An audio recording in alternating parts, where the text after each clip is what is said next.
మనకి తంత్ర జ్యోతిష ప్రకారము, వామాచార పద్ధతి ప్రకారము, కౌలాచార ప్రకారము శంబాల నగరంలో ఉండేటటువంటి పవర్స్ను మనం అట్రాక్ట్ చేసుకోవడం ఎలా, ఇది మనం ఈ వీడియోలో ప్రముఖులైనటువంటి ఆధ్యాత్మికవేత్తలు, జ్యోతిష మహాపండితులు, మా పురోహితులు అందరూ కూడా మొత్తం యూట్యూబ్ రంగాన్ని కుదిపేసి చెప్పినటువంటి ఆ యొక్క పవర్స్ని మీకు ఈజీ వేలో ఎలా అందుకోవాలి అనేటటువంటిది మనం ఈ వీడియోలో నేను మీకు వివరిస్తాను.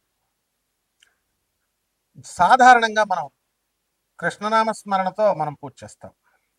ఓం వసుదేవసుతం దేవం కంసచాణూరమర్దనం దేవకీ పరమానందం కృష్ణం వందే జగద్గురుం. కృష్ణం వందే జగద్గురుం. ఓం శ్రీ రాధాకృష్ణాభ్యాం నమ. ఇప్పుడు ఈ యొక్క మంత్రాన్ని సింపుల్గా ఉంది, దీన్ని చేసుకుంటే ఈ జపం నీకు ఓ ప్రాసెస్ ఉంటుంది. మామూలుగా మంత్ర జపం అందరూ చేసేస్తారు. తర్వాత దానికి మరి ఆ తత్వాన్ని మీరు దర్శించాలి, ఆ పవర్స్ని మీరు ఎక్స్ట్రాక్ట్ చేసుకోవాలి. ఆ పవర్ని రాధాకృష్ణులు అనగానే రామ రామ కృష్ణ కృష్ణ రాధే రాధే అంటూ నార్త్ ఇండియాలో బోల్డ్ ఆశ్రమాలు ఉంటాయి, మనకు దక్షిణ భారతానికి కూడా వచ్చినాయి. మన పవర్స్ వచ్చేస్తాయా అంటే ఖచ్చితంగా వస్తాయి, కాకపోతే దక్షిణాచార పద్ధతుల్లో వస్తాయి. ఈ రాధాశ్యాముల యొక్క తత్వాన్ని, ప్రేమతత్వాన్ని వామాచారంలో కూడా మనం తెచ్చుకోవచ్చు. తర్వాత అంటే ట్రాన్స్ఫర్మేషన్ ఆఫ్ ఎనర్జీ చేస్తాం, ఎనర్జీని మార్పు చేస్తాం. వశిష్ఠుల వారు తారాదేవిని దక్షిణాచారంలో పూజిస్తే ఆమె కలలో కూడా దర్శనం ఇవ్వలేదు ఆయనకి. అసలు ఎప్పటికీ దర్శనం ఇవ్వకపోయేసరికి ఆయన కోపం వచ్చి చెప్పించబోతాడు. ఒరే మూర్ఖుడా, యూజ్లెస్ ఫెలో వశిష్ఠ, నీకు తెలీదా నేను దక్షిణాచారంలో చేస్తే నేను రానని? తారాదేవిని రా, నేను స్టూపిడ్. దుర్గాదేవి అనుకుంటున్నావా, లేకపోతే నేను ఇది మామూలు అమ్మవారు అనుకుంటున్నావా? తారా అంటే ఎక్స్ట్రీమ్, జ్ఞానానికి మారుపేరా తల్లి, జ్ఞానాన్ని ప్రసాదించేది. చితాభస్మం మీద వెలుగుతూ కాలుతూ ఉన్నటువంటి చితాభస్మం పైన నుంచుని ఆమె శాకిని డాకినీలు హడిలిపోతాయి మనకి. అవంతా కూడా ఆమె చేతులు కింద ఉంటే రావణాసురుడు గుండెలే పగిలిపోతాయి. రాముల వారు మాత్రం ఆయన శ్రీ మహావిష్ణువు కాబట్టి ఆ తారాదేవిని దుర్గాదేవిగా ఎనర్జీని ట్రాన్స్ఫర్మ్ చేసుకొని దర్శించగలిగాడు. అలాగే రావణాసురుడికి ట్రాన్స్ఫర్మేషన్ రాదు, పులస్య బ్రహ్మ మనవడే ఆయన, కానీ ట్రాన్స్ఫర్మేషన్ రాదు. వాడు ఒక మొండివాడు, అందువలన గుండె పగలలేదు వాడిది. మీకు అలా గుండె పగలకుండా ఉండే ధైర్యం ఉందా? ఉంటే తారాదేవిని చేసేయండి, దర్శనం అవుతుంది. వామాచార పద్ధతుల్లో చేసేయండి, ఏం పర్వాలేదు. వామాచార పద్ధతులు అంటే ఇప్పుడు మన యూట్యూబ్లో చెప్పే మహానుభావులు అలాగే మేకలను కోళ్ళను కోయడం, లేకపోతే మందు బాటిల్ పెట్టడం, ఇలా మైథునం, ఇలాంటి నాన్ సెన్స్ అంతా చేయనవసరం లేదు.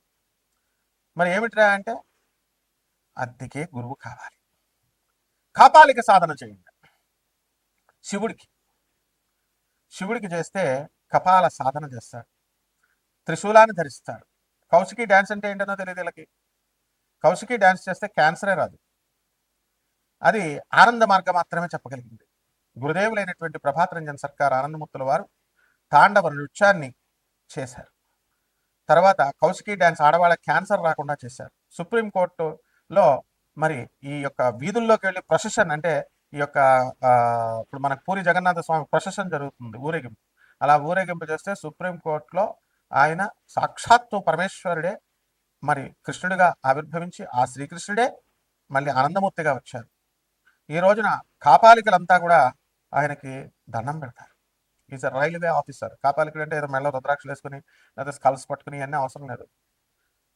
అయితే అఘోరీలంతా కూడా కేదారాం ఆశ్రమం అని ఉంటుంది ఎక్కడ, కాశీలో. వాళ్ళంతా కూడా వెళ్ళి గురుదేవులైనటువంటి ఆనందమూర్తి వారి పాదాల మీద పడేవారు. విమలానంద స్వామి అఘోరీలని చెప్పుకునేటటువంటి వాళ్ళు, వాళ్ళకి శవ సాధన చేసి ఆయన శవం మీద ఆయన నిలబడి సాధన చేస్తే శవాన్ని లేపాడు ఆయన. శవ సాధన చేసిన ఒకే ఒక్క మనగాడు విమలానంద స్వామి. అలాగే కేనారాం ఆశ్రమం కొట్టండి గూగుల్లో, నేను చెప్పేవన్నీ అథెంటిక్ అయితేనే చెప్తాను.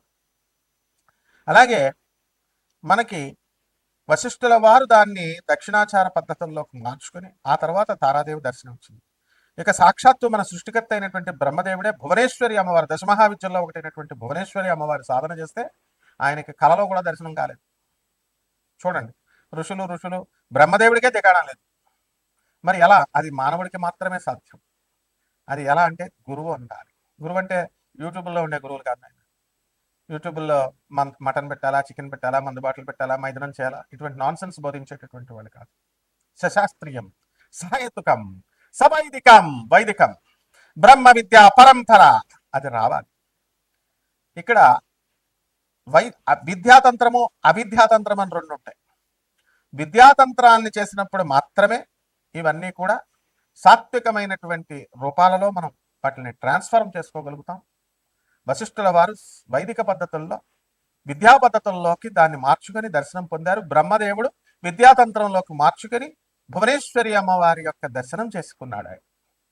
అలాగే లలితా సహస్రం బ్యాచీలు చేస్తారు. ఏదో చదివేస్తే వచ్చేస్తుందా లలితాదేవి, నాకు లలితాదేవి దర్శనం అయిపోయింది, నేను లలితాదేవి ఉపాసకుడిని, నాకు లలితాదేవి వరాలు ఇచ్చేసింది, నేను రోజు మాట్లాడతాను, లలితాదేవితో చాటింగ్ చేస్తాను వాట్సాప్. ఏమైనా మనిషి అనుకున్నారా ఏంటి? లేదా 2 చేతులు 2 కాళ్ళు నాకులాగా కళ్ళజోడు అవి పెట్టుకుంటుంది అనుకుంటున్నారా ఏంటి లలితాదేవి అంటే? ఏనాడో చనిపోయినటువంటి రావణ, ఇంద్రజిత్తు, కంసుడు, శిశుపాలుడు, అలా హిరణ్యాక్షుడు, హిరణ్యకశిపుడు, విష్ణుమూర్తి కష్టపడి 10 అవతారాలు ఎత్తి 10 యుగాలు, ఎన్ని యుగాలండి, కృత యుగం నుంచి ఎన్నో యుగాలుగా కలియుగాంతం వరకు ఎత్తినటువంటి 10 అవతారాలని ఆ బండాసురుడు చనిపోయినటువంటి ఆ రాక్షసులందరినీ పుట్టించేశాడు. అటువంటి గొప్ప రాక్షసుడు వాడు. శభాస్ అంటది లలితాదేవి. ఏమంది? లలితా శాస్త్రం చదువుకోండి. కరాంగుళనకోత్పన్న నారాయణ దశాకృతి. ఈ కరం అంటే చెయ్యి, ఆ చేతుల్ని ఇలా విదిలించింది అంతే. కర అంగుళి, కర అంటే చెయ్యి, అంగుళి అంటే వేళ్ళు. కర అంగుళి అని ఇది విచిత్రం రా బాను.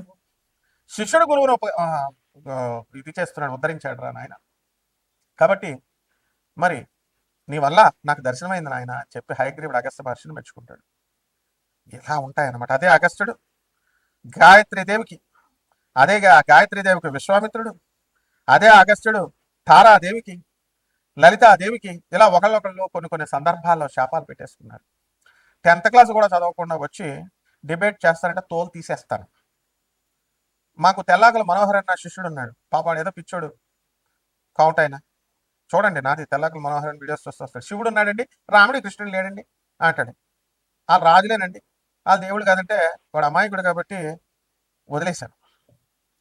ఎవరైతే రాముడు కృష్ణుడు మనుషులు అన్న వాళ్ళని, రాముడు కృష్ణుడు మీకు చనిపోయారు అన్నటువంటి వాళ్ళని, రాముడు కృష్ణుడు శవం కుళ్ళిపోయింది అన్న వాళ్ళని నా గురువులైనా సరే ఎలా వినిపోయింది? శాస్త్రం చెప్తే సరిపోద్దా? శాస్త్రం అనే పురాణాలు చెప్తే అవన్నీ నీకు తెలుసా? రాముడు నువ్వు చూసావా? రాముడు డైనింగ్ టైంలో కూర్చొని తిన్నావా నువ్వు? రాముడు కిచెన్లోకి వెళ్ళి చూసావా? ఇవన్నీ కూడా మరి నిలదీసి అడిగాం. కాబట్టి తంత్రశాస్త్రం అంటే ఏదో గురువు గారు చెప్పేసింది ఇలా వినేసి ఎస్ అండి పుస్తకాలు రాశారా, వాల్మీకి రాంగ్, లేకపోతే వ్యాసుడు రాంగ్, ఎవడ పడితే వాళ్ళు రాసేసుకున్నారని పిడి వాదన పిడికిలేటి చంపేస్తాను, పిడికిలు గుద్దుతో చంపేస్తాను. ఒక అధర్వణ వేద పండిట్ని, ఒక ఐఐటి మెడ్రాస్లో ఫిజిక్స్లో పిహెచ్డి చేసినటువంటి వ్యక్తిని, archaeological department, geological survey of India, national geographical research institute certify చేసి CBI and all the Bihar police, the West Bengal police arms drop out 1995 arms drop out 1995 కొట్టి చూడండి. పురూలియా జిల్లా ఒక ఎలక్ట్రోమాగ్నెటిక్ వేవ్స్ అయినటువంటి శంభాలా నగరం పురూలియా పుందాక్ ఎలా ఆకర్షించింది. జ్యోతి బసు లీగల్ గా తెచ్చుకుంటున్నాడో ఇల్లీగల్ గా తెచ్చుకుంటున్నాడో తెలియదు. అతను తెచ్చుకునేటటువంటి ఆర్మ్స్ వెళ్తుంటే శంబాలా గ్రామం మీద పుందాక్ మీద నుంచి వెళ్తుంటే కట్ అయిపోయి ఎక్కడికక్కడ 2-3 తుపాకులు పడితే కొన్ని వందల తుపాకులు నా గ్రామ ప్రజలంతా కూడా తెచ్చుకొని బాబు పోలీసులు వచ్చి ఇచ్చేయండి ఆయన వెనక్కి ఇచ్చేయండి అని బతిమాలుకుని ఆ ఊరు సీజ్ అయిపోయింది. And the police had requested all the గ్రామ ప్రజల వాళ్ళ villages to surrender the weapons. అటువంటి గ్రామాన్ని సీజ్ చేసి ఆ తర్వాత అవన్నీ వచ్చిన తర్వాత పోలీసులు వెళ్ళిపోయారు. దట్ ఈస్ శంబాలా నగరం. మీ ఇష్టం వచ్చినట్టు శంబాలా నగరాన్ని నేను వెళ్ళాను, శివపార్వతులు భోజనాలు చేస్తే వచ్చేసాను, తినేసి వచ్చేసాము, ఆస్ట్రల్ ట్రావెల్ చేసేసాను. ఏంట్రా మీరు ఆస్ట్రల్ ట్రావెల్ చేసేది? మీ ఆత్మ లోపల నుంచి వచ్చేసి వెళ్ళిందా? చూసి వచ్చేసావా నువ్వు? ఏం మాట్లాడుతున్నారా? దిమాక్ ఉందా అసలు? అంత గొప్పవాడు ఆత్మ రా, నేను పీకుతాను నీ ఆత్మని. కాబట్టి ప్రవచనకారులు ఎలా చెప్తున్నారా మీరంతా? ఎవడిష్టం వచ్చినటువంటి చెప్తున్నాడు. కానీ ఒక సశాస్త్రీయంగా సహేతుకంగా మీ సాధన బలం వల్ల సైంటిఫిక్గా లాజికల్ కన్సిస్టెన్సీతో రేషనలిజంతో మీరు నిజంగానే పవర్స్ సాధించవచ్చు. ఆ పవర్స్ ఎలా ఉన్నాయి, ఎలా సాధించవచ్చు, మరి ఈ చంద్రగ్రహణాలు సూర్యగ్రహణాలు అందుకే వచ్చినాయి. ఆ సాధన అనేటటువంటిది మనం చేసుకోవాలి. ఇవన్నీ నేను చెప్పినవన్నీ కూడా గూగుల్ చేసి చూసుకోండి. మీకు ఏమైనా అబ్జెక్షన్స్ ఉంటే, మీకు చూడాలి అని అనుకుంటే CBI cell number 13 Bankipura jail దాన్ని డీల్ చేసినటువంటి ఐజీ ఆర్జీ శ్రీవాత్సవ జగద్గురు అయినటువంటి పరమేశ్వరుడి ఐడియాలజీని శ్రీకృష్ణుడు డీవియేషన్స్ లేకుండా కృష్ణుడు చెప్పాడు. అదే ఐడియాలజీని ప్రభాత్ రంజన్ సర్కార్ చెప్పారు. ఆయన ఆనందమూర్తి, ఆనంద్ మార్గ ఆశ్రమ ప్రభాండర్. ఇవన్నీ కూడా వెళ్ళండి, బర్కత్పుర జైలుకి వెళ్ళండి, సెల్ నెంబర్ 13 రికార్డ్స్ ఉంటాయి. పుందాక్ వెళ్ళండి, the first landscape on the earth, అదే శంభాల నగరం. వెళ్ళి ఎన్జిఆర్ఐ అడగండి. ఎన్జిఆర్ఐలో డైరెక్టర్ ద శ్రీవాత్సవ హబ్సీ కూడా, ఆయన పేరు శ్రీవాత్సవే, ఇతని పేరు కూడా ఆర్జీ శ్రీవాత్సవే. ఎవడైతే బాబాకి హాని చేశాడో, ఎవడైతే ప్రలోభాలకి లొంగి సిబిఐ ఆయన మీద ఫాల్స్ ఎలిగేషన్స్ పెట్టి అహంకారంతో వెళ్ళాడో, కుష్ఠవ్యాధి వచ్చేసింది అతనికి. కమాన్ వెళ్ళి చూసుకోండి, ఐజీపీ శ్రీవాత్సవ ఆర్జీ శ్రీవాత్సవ ఇంటికి వెళ్ళి చూసుకోండి. మళ్ళీ బాబా కాళ్ళ మీద పడితే ఫోన్ లేని లెప్రసిని తీశాడు. ఇది పవర్స్ అంటే. Sarveshwarananda Avadhuta, Anand Margashramam, the general secretary Calcutta, Bhaveshananda Avadhuta, the general the senior swamiji in central committee member in Anand Marga Calcutta, and ఆచార్య సమితానంద అవధూత ఇప్పుడున్నాడు ఆయన పుందాగ్లో ఆనందనగర్ లో. అదే ఆనందనగర్ అంటే అదే శంబాల గ్రామం. వెళ్ళండి. ఈజ్ ఎంబీబీఎస్ ఎండి డిజిఓ ఇటువంటి మెడికల్ క్వాలిఫికేషన్స్ కలిగినటువంటి వాడు ఆచార్య దేవులైనటువంటి సవితానంద అవధూతలు గారు. ఆ కాలంలోనే ఉస్మానియా యూనివర్సిటీలో బీటెక్లు ఎంటెక్లు చేసి భవేశానంద అవధూత. మాట్లాడండి చూస్తాను. నడిచే దైవం, కదిలే దైవం, కంచి కామకోటి పీఠాధిపతులైనటువంటి చంద్రశేఖర సరస్వతుల వారు మీ నూతులో నీళ్లే వాడుకోవాలి, ఇంట్లో నీళ్లతో అభిషేకం చేయవచ్చు, కానీ నూతులో నీళ్లు మాత్రమే వాడుకోవాలి, బయట పైపుల్లో వచ్చే నీళ్లు రాకూడదు, వాడకూడదు అన్నప్పుడు ఇంజనీరింగ్ స్టూడెంట్ గా ఉన్నటువంటి ఆచార్య భవేశానంద అవధూత రాకెట్స్ అంతరిక్షానికి వెళ్లే కాలంలో ఏంటి నువ్వు దేశాన్ని వెనక్కి నడిపిస్తున్నావు చంద్రశేఖర స్వామి అని నిలదీసి అడిగినటువంటి వాడు. 175 మంది హిందూ ఇండియన్ ఎక్స్ప్రెస్ లో ఆర్టికల్స్ లో ఆయన తిట్టారు. తిడితే అసత్యం అయిపోద్దా, భయపడిపోతాడా? ఆ తర్వాత దేశాన్ని చంద్రశేఖర సరస్వతి వచ్చి మీరు చెప్పేటటువంటి కదిలే దైవం, నడిచే దైవం ఆయనే వచ్చి భవేశానంద అవధూత దగ్గరికి వచ్చి శబ్బాస్ రా అని చెప్పి అప్పుడు రిఫార్మేటివ్ స్టెప్స్ ని ఇన్ఫర్మేటివ్ గా ఇచ్చినటువంటి గొప్ప గురుదేవులు చంద్రశేఖర సరస్వతుల వారు. ఇది అంటే మంత్ర శాస్త్రాన్ని యంత్రశాస్త్రానికి తంత్రశాస్త్రంగా ఉండడానికి చదువు ఉండాలి, గురుదేవుల యొక్క అనుగ్రహం ఉండాలి. నోటికొచ్చినట్టు చెప్తే అయిపోద్దా? మంత్రాలు చేసేస్తాం, తంత్రాలు చేసేస్తాం, తర్వాత మరుగుమందు పెట్టేస్తాం, తర్వాత చేతబళ్ళు తీసేస్తాం, కాలు కూడా సరిగ్గా నడవు. కుంటి వెధవలు కూడా తంత్రశాస్త్రాల గురించి మాట్లాడేవాడు, బుర్రలేని వెధవలు చెప్పేటటువంటి వాడు. హిందూ మత శాస్త్రాన్ని ఆక్షేపణ చేయొద్దు, ఇతర మతాలకి ఛాన్స్ ఇవ్వద్దు. సో వామాచారం, దక్షిణాచారం, కౌలాచారం అన్నీ ఉన్నాయి. జగద్గురు ఆదిశంకరాచార్యులు మన క్షేమం కోసం అన్ని వద్దురా నాయన, దక్షిణాచారం చేసుకోండి అని చెప్పారు. మీ ఇష్టం, ఏ ఆచారాల్లో అయినా దేని పద్ధతుల్లో అయినా చేసుకోవచ్చు. చంద్రగ్రహణాలు, సూర్యగ్రహణాలు వీటిల్లో మనం చక్కగా మనం చేసుకోవచ్చు. ఆ రాశి ఫలితాలు ఇవన్నీ కూడా 12 రాశుల యొక్క ప్రభావం మీద వీళ్ళంతా కూడా చేసుకోవచ్చు. ఏ రకంగా చేసుకోవచ్చు అనేది పర్సనల్ గా నా నెంబర్ ఉంటుంది, యుఎస్ఏ నెంబర్, దానికి కాల్ చేయండి. And again the Indian number ఉంటుంది. And we're non commercial organisation. వ్యాపారం కోసం, డబ్బులు చిల్లర పెంకుల కోసం చేయాల్సినటువంటి అవసరం లేదు. నేను ఒక ప్రొఫెసర్ని. అండర్స్టాండ్? ఎవరైతే సీరియస్ గా తెలుసుకోవాలనుకుంటున్నారో, మీ జీవితాలను నవ్వుల పాలైనటువంటి మీ జీవితాలను బాగు చేసుకోవాలనుకుంటున్నారో, సీరియస్ గా ఉన్న వాళ్ళు రండి. బెక్కిలి వాళ్ళు చేస్తే తాట తీస్తా. Come on, contact me if you are interested. So next 12 రాశుల మీద ప్రభావం ఎలా ఉంటుందో, వాటిని ఎలా చేసుకోవాలి, ఎవరికి సూట్ అవుతుందో అది మనం ఒక్కొక్క రాశికి విడిగా చెప్దాం. కర్కాటక రాశి, ఈ కర్కాటక రాశి వాళ్ళకందరికీ కూడా అష్టమ రాహు ఉన్నాడు కాబట్టి మంత్రతంత్ర సాధనలకి ఇది అనుకూలమైనటువంటి సమయం. భాగ్యంలో ఉన్నటువంటి శని కాబట్టి ఉగ్ర సాధనలు అంటే ఇవన్నీ కూడా కాళీ, శ్మశాన కాళీ, వారాహి ఇలాంటి సాధనలు చేయడం వల్ల ఈ కర్కాటక రాశి వాళ్ళందరికీ కూడా అనేకమైనటువంటి లాభాలు మనకి కలుగుతాయి అన్నమాట. కాబట్టి వీళ్ళందరికీ కూడా గజ్జి, తామర ఇలాంటి వ్యాధులు, చర్మ వ్యాధులు రావడానికి అవకాశాలు ఉన్నాయి. మెంటల్ టెన్షన్ అండ్ మానసిక వ్యధ. పొద్దున్నే ఫోన్ చేసి కర్కాటక రాశి వాళ్ళు ఎవరికి ఫోన్ చేస్తున్నారు ఫస్ట్ కాల్ చెక్ చేయండి. గురువుకి ఎవడన్నా చేశాడేమో చూస్తాను. 1,00,000 మంది కాల్స్ సర్వే చేస్తే ఒక్కడు ఉంటాడంతే గురువుకి ఫోన్ కొట్టేవాడు. ఫస్ట్ తెల్లగానే రావాల్సింది గురువు. అంటే ఆయనే వివేకానందుడు, ఆయనే ప్రభాత్ రంజన్ సర్కార్, ఆయనే రమణ మహర్షి. వాళ్ళకి ఎవరు చేయరు, మరి ఎవరికి చేస్తామండి? మా దీపు అని ఉన్నాడు, దీపు స్టార్. ఎప్పుడు చూసినా సరే పెళ్ళం వదిలేసిన వాళ్ళగా ఉంటాడు, కుర్రోడు జస్ట్ 20 years. మంచి ఆనందంగా ఉంటాడు, డిప్రెషన్కి వెళ్ళిపోతాడు టైం వచ్చేసరికి. మార్నింగ్ మార్నింగ్ ఫోన్ కాల్ వెళ్ళేసరికి హుషారుగా ఉంటాడు.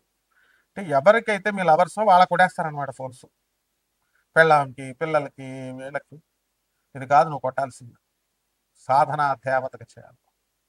అలా చేస్తే అవుతుందమ్మా. తారాదేవి మహాకాళిక మంత్రాలు తీసుకున్నాడు నా దగ్గర మా శిష్యుడు. ఎంత బ్రహ్మాండమైన సాధన చేసేవాడు. మధ్యలో ఎవరో తగిలేదు, ఇలా అయిపోయింది అంతే, ఇంక సాధన లేదు, వాళ్ళ చుట్టూ తిరిగాడు. ఈ వశీకరణలు, ఈ మరుగుమందు ఇస్తారని చెప్పేసి వాడు ఆ విధవ ఎలా చెప్తున్నాడంటే, పాస్ పోసి ఒక మరుగుమందు ఇచ్చి, గుండుగాడు ఒకడు ఉంటాడు అనమాట, అందులో వేసి పాస్ పోసి 3 రోజులు ఏదో మందు ఇచ్చి దీన్ని ఆమె తినేటటువంటి వస్తువులో కలిపేమన్నాడు. ఈ విధవ చేశాడు. వశీకరణం అవుద్దా? ఇలాంటి నాన్ సెన్స్ కాదు చేయాల్సింది. వశీకరణం అనేటటువంటి దానికి షట్కర్మలు ఉంటాయి. వశ్యాకర్షణ మోహన విద్యలన్నీ, ఆ విద్యలన్నింటికి అధిపతి పరమేశ్వరి దుర్గా. ఆ దుర్గాదేవిని మనం చక్కగా ప్రసన్నం చేసుకోవాలి. ఆ గుండుగాడు వచ్చాడు, దశమహావిద్యలన్నీ కూడా దుర్గాదేవి నుంచి పుట్టిరా, వీళ్ళన్నీ దుర్గాదేవి అసిస్టెంట్స్ రా అంటే ఈయనకేం తెలియదు, దుర్గాదేవి నుంచి పుట్టలేదు, ఇది దశమహావిద్యలు వీడియో పెద్ద బోకుగాడు చెప్పాడు. నా మీద వీడియో రిలీజ్ చేసాడు, ఎరగదీశానండి 10 వీడియోల్లో, పోయాడు. అంటే వెధవకి దుర్గాదేవి ఏంటో తెలియదు, పార్వతీదేవి ఏంటో తెలియదు, సకల పరమేశ్వరి అంతా కూడా ఏకస్వరూపం, ఒకటే స్వరూపం అని జ్ఞానం లేదు. కామాఖ్య కొన్ని 100 సార్లు వెళ్ళుంటాడు. కామాఖ్య కామాఖ్య పంచబలులు ఇవన్నీ ఇస్తారు, నీకు దోలెక్కితే ఇస్తావు, మేకని కోడిని కోస్తావు. వాడు కోస్తాడు, వాడు పంతులు గడికి డబ్బులు కావాలి, 6,000 మేక రా నేను కూడా చేయిస్తా. కాబట్టి కామాఖ్య వెళ్ళిపోయినా వీళ్ళంతా కోటీశ్వర్లు అయిపోయారా? కమాన్ కామెంట్ బాక్స్లో పెట్టండి మీరు. కామాఖ్యకి 1000 మంది వెళ్ళారు, ఎంతమందికి మీకు లాభాలు జరిగినాయి? కొంతమంది బోకుగాళ్ళంతా కూడా కామాఖ్య వెళ్ళండి కామాఖ్య వెళ్ళండి అని ప్రచారం చేసిన బోకుగాళ్ళు వాళ్ళే అడుక్కుంటున్నారు ఇప్పుడు, 50,000 ఇచ్చి ఛానల్స్లో అడ్వర్టైజ్మెంట్లు చేసుకుంటూ. కాబట్టి కామాఖ్య అలా రాదమ్మా. కామాఖ్య నీ సాధన బలం వల్ల వస్తుంది. కామాఖ్య వెళ్ళి కూర్చోవడం అవసరం లేదు గౌహతిలో. ఆ పంతులుగాళ్లే దొంగలు, వాళ్ళ పూజలు డబ్బులు వస్తాయని చేస్తారు. మేకల్ని, తర్వాత పావురాల్ని, ఆ అమాయకమైనటువంటి పావురాల్ని వేసేస్తారు. మీ రక్తం ఏంటి ఫ్రెష్గా ఉంటుంది, మీ రక్తం ఇలా కోసేసి వేయమనండి. ఈ బోకుగాళ్ళు ఎవరైతే చెప్తున్నారో బలులు గిలులు అని, వాళ్ళు రక్తం వేస్తే ఇంకా తొందరగా ప్రసన్నం అవుతాం వారు. కాబట్టి ఇటువంటి నాన్ సెన్స్ సాధనలు కాదు చేయాల్సింది, ప్రాక్టికల్ సాధన చేయండి. ఈ కర్కాటక రాశి వాళ్ళకి చంద్రగ్రహణం తర్వాత బ్రహ్మాండమైనటువంటిది ఉంటుంది. కాకపోతే ఇప్పుడు రాహు అష్టమంలో ఉన్నాడు కాబట్టి మీకు ఎవరు మంచి వాళ్ళు చెప్పేటటువంటి, మంచి సాధకులు చెప్పేటటువంటివి దొరకవు అనమాట. దుర్మార్గులు, చెడ్డవాళ్ళు, స్వీట్గా చెప్పేటటువంటి వాళ్ళు మీరు వెళ్తారు, మోసపోతారు కూడా. ఇదే మీ యొక్క జాతకం. ఎవరైతే గురువు అనుగ్రహం ఉంటుందో వాళ్ళు మాత్రమే దీని నుంచి బయటకు వచ్చి చక్కగా మంచిగా చేసుకోగలుగుతారు. చక్కగా చేయండి. జగద్గురువైనటువంటి ఆదిశంకర్లు, వివేకానందుడు, ప్రభాత్ రంజన్ సర్కార్, పరమహంస యోగానందుల వారి ఫిలాసఫీని ఫాలో అవ్వండి, పుస్తకాలు చదవండి. ఈ బోకుగాళ్ళని కాదు ఫాలో అయ్యేది. వీళ్ళు ఫుట్పాత్ నా కొడుకులు, ఫుడ్కే లేని వాళ్ళు అనమాట, ఏదో చెప్తారు కథలు ఇవన్నీ. శుభమస్తు.